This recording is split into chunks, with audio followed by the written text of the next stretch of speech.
Fritz, you haven't talked about Gloomhaven in a while. For there, you were all gloomy this, gloomy that. What's the deal 2025 with Gloomhaven?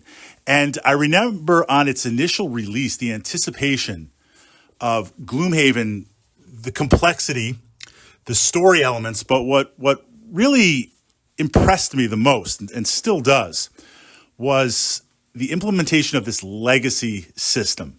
Now, with board games, there's this duality of you find a game that you like, you play a lot of it, but you want replayability. You want this idea that, like, okay, here's the core experience.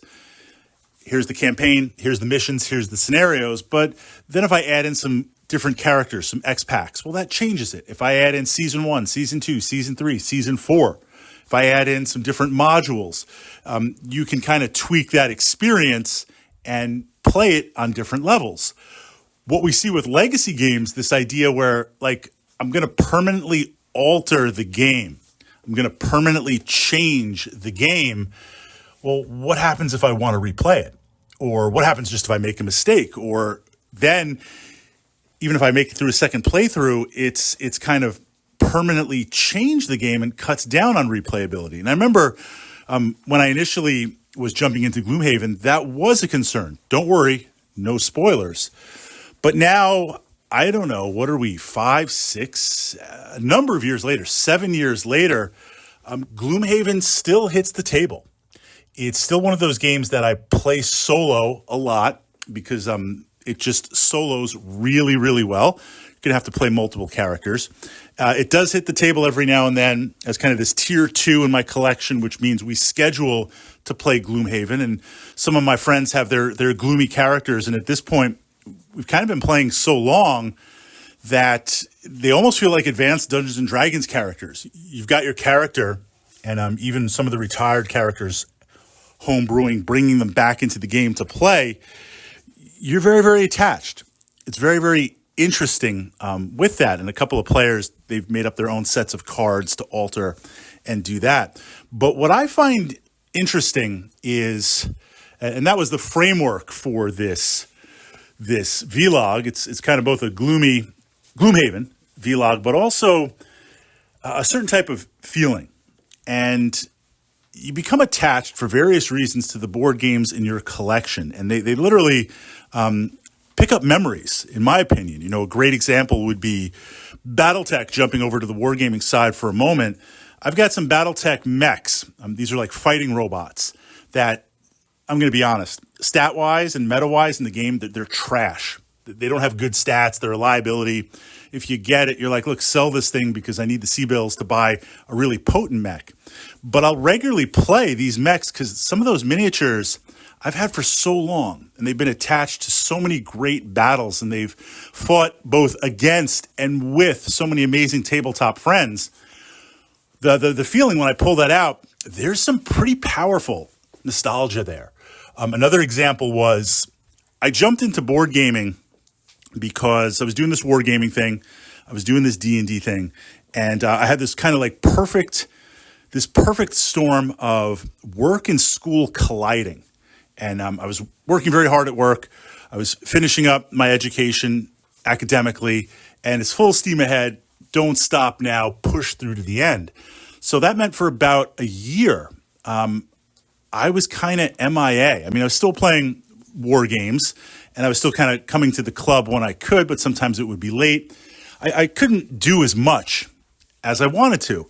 And my hours were completely inverse, where I'd get home at like 1 or 2 in the morning. I wanted to unwind for a little bit, go back to sleep, get up 8, 9 o'clock, rinse and repeat. Now, naturally, what a wargamer could do, well, Fritz, paint your miniatures. I mean, I'm looking right here. You still got miniatures from years ago, like you're not working on. Get back to it. I could have done that, but I decided let's jump into some board games that I could play solo. And the first title that I purchased was Runebound. I played the heck out of that game. I set that game up. Still do play it. That created a very interesting time in my life when that was a great comfort, a great stress relief, a great kind of experience to then connect with the Runebound community, try out fan scenarios, all that type of stuff. So that feeling of playing the game and the feeling of past games and glories and exploits, it only gets better with age. Now, within that framework, Gloomhaven has that feeling a lot. Even now, all these years later, you have the game that has legacy elements. So you have scenarios you've played, scenarios you've unlocked, scenarios you can play again, permanent changes to the world that you helped initiate as a player, either playing solo or playing with a group of friends. I mean, my Gloomhaven box is so taped up, so banged up, so secured. There's a lot of love. There's a lot of memories that went into that. So at this point, initially playing Gloomhaven was about the tactics and the unlocks and the exploration. Now, there's still more to discover. There's a lot of content in it, but the nostalgia factor, the factor of going through the game again and making decisions and impacts, that legacy system works really, really well. And I was hoping as a board game enthusiast to see more of that in titles moving ahead. Sometimes a title will come out and it has such a massive impact on this board game thing that it course corrects the game itself. One of those things was where we started to see premium miniatures. We started to see premium components instead of plastic. Instead of cardboard, you get plastic components, acrylic components. Now that's just talking about Kickstarter upgrades to kind of get more. I'm talking about like in the standard core game. So once the production value rises in one area, it becomes the norm, right? It becomes the norm. So I expected with Gloomhaven really kind of nailing that legacy aspect and the changes. It doesn't seem to have picked up as much in other areas or had the impact that I thought it would in the board gaming kind of overall. And I know that's a little bit generalized to say, but personally to pull that out, play it again, revisit, you can't always revisit and live certain memories, but with certain board games you can, and Gloomhaven does. And I think that before we jump into further series, the expansions, the homebrew, the digital, all that, we're just talking old school. Here's the game.